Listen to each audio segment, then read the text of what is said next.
Olá família, bom dia!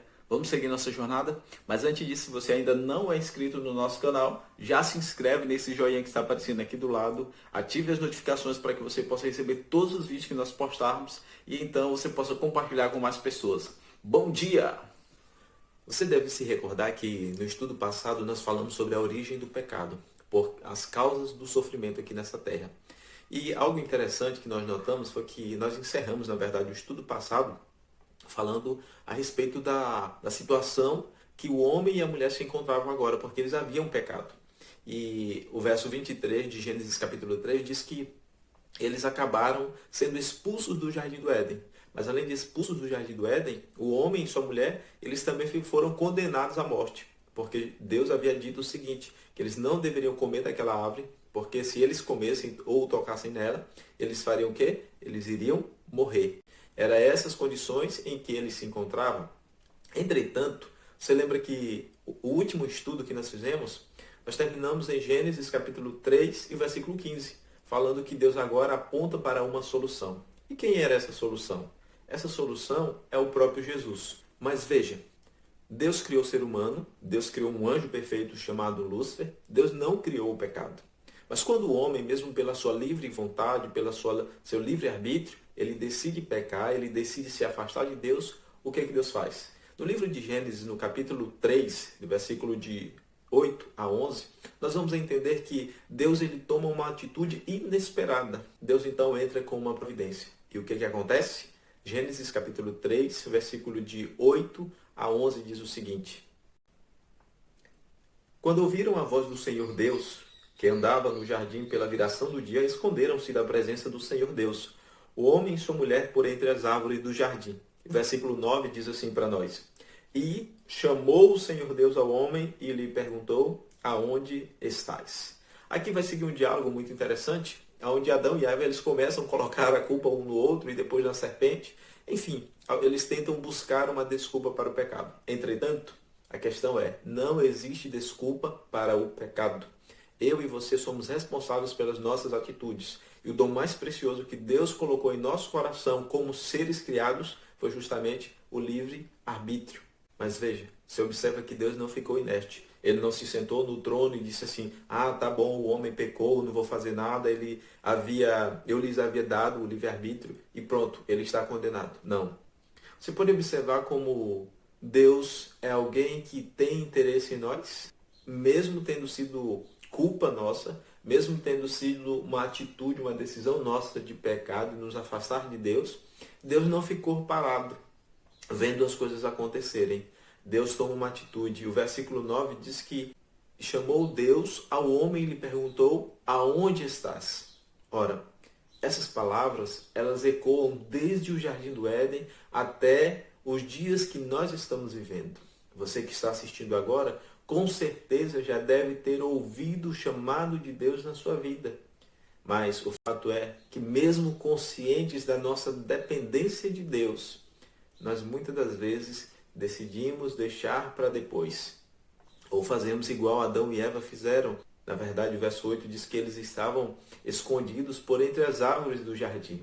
E 2000 anos depois, nós continuamos nos escondendo por aí. Ou tentando pegar atalhos para nós fugirmos de Deus. Mas veja, outra pergunta que surge nesse aspecto é o seguinte: qual foi então a condição do homem agora, sendo que ele havia pecado? Então o pensamento do homem era continuamente mau.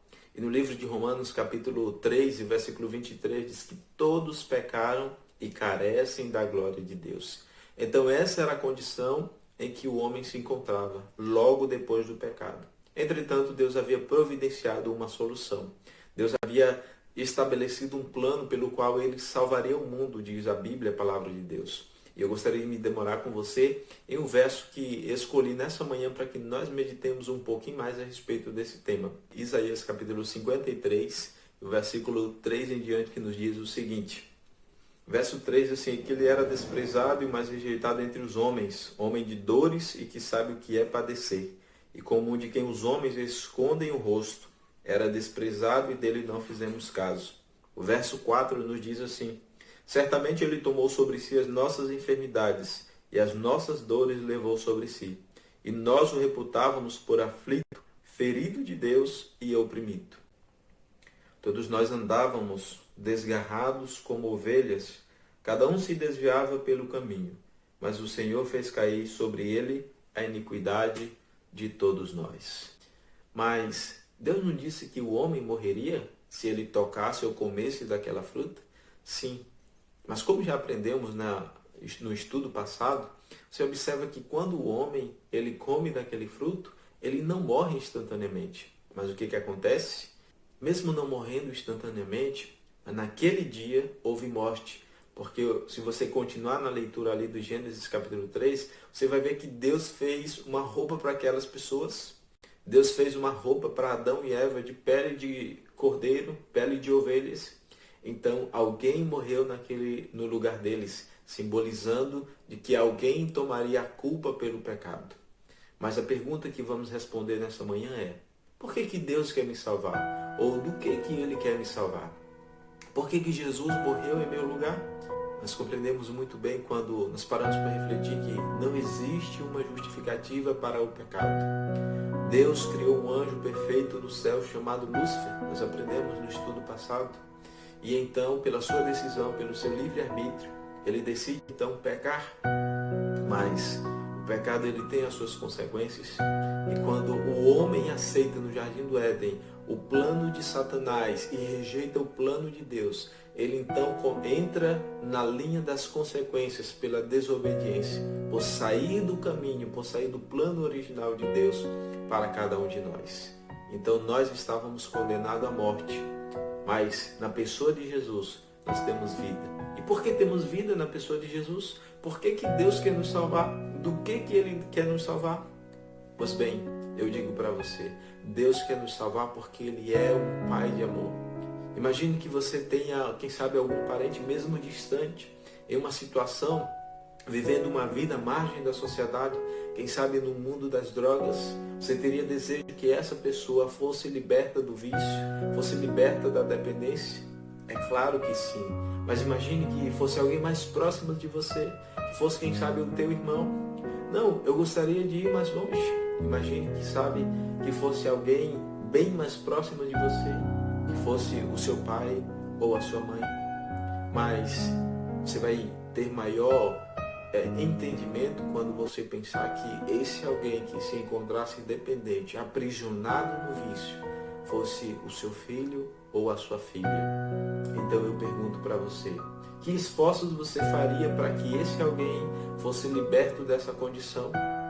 Pois é, essa ilustração é para que nós entendamos o quanto que Deus está disposto a fazer, o que Ele está disposto a fazer para nos salvar. Nós não somos viciados, nós não estamos aprofundados na margem da sociedade. Entretanto, existe algo muito pior em cada um de nós, chamado pecado.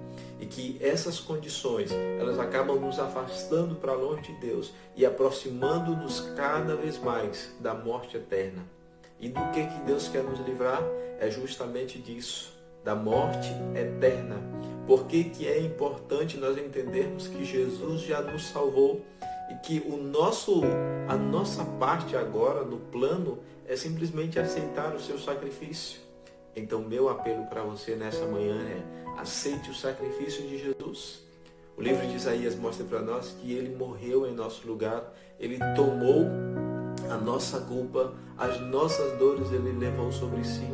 Você consegue ouvir a voz de Deus? Você consegue ver o homem do Calvário pendurado numa cruz para te salvar? E por que Ele quer te salvar? Você lembra da ilustração que fiz agora há pouco? Porque Ele é o teu Pai de amor. Ele quer nos salvar da condenação eterna, para que nós estejamos um dia para sempre junto com Ele.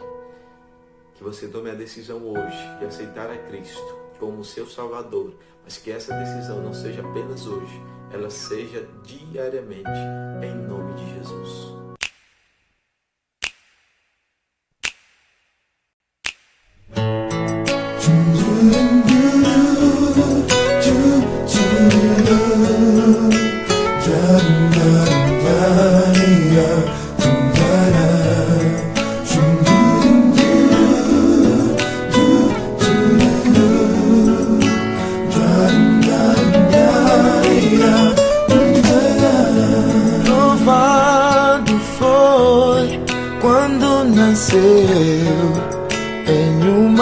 manjedoura lá em Belém.